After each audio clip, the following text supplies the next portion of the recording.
In the day's other news, Senate investigators canceled a private interview with President Trump's attorney, Michael Cohen, in the Russia connection probe.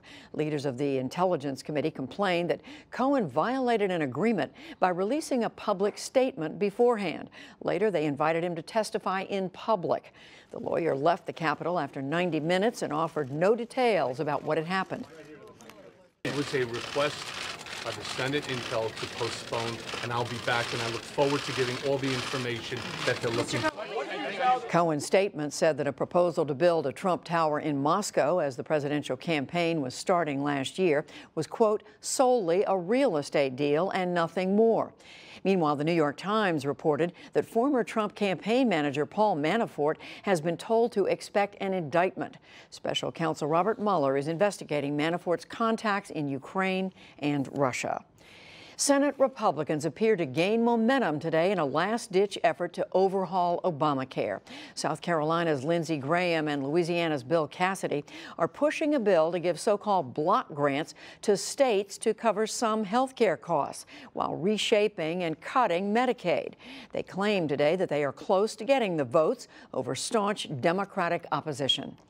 At the end of the day, I really believe we're going to get 50 Republican votes. And I make a prediction. There are going to be a lot of Democrats struggling with a no vote because at least eight of them, their states do far better than Obamacare in terms of funding, and they have more control over the money, and that's going to be a hard no. No guarantee of pre-existing condition, and an end to Medicaid as we know it. Tens of millions of people could well lose coverage.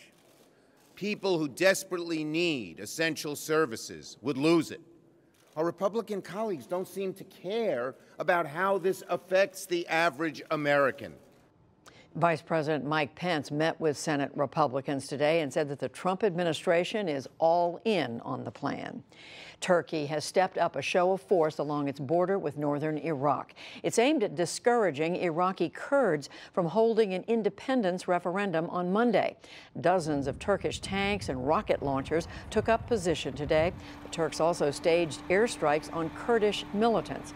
Ankara fears that the vote will embolden Turkey's own Kurdish population. We will hear from the Turkish president right after the news summary. In Myanmar, leader Aung San Suu Kyi gave her first national address on the flight of 420,000 Rohingya Muslims into Bangladesh.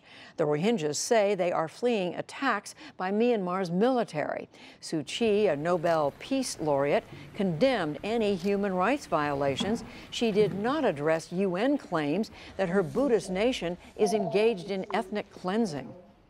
We are concerned to hear that numbers of Muslims are fleeing across the border to Bangladesh. We want to find out why this exodus is happening. We would like to talk to those who have fled as well as to those who have stayed. Suu Kyi invited international diplomats to visit Myanmar and see the situation for themselves, but her speech drew a lukewarm response at the UN General Assembly.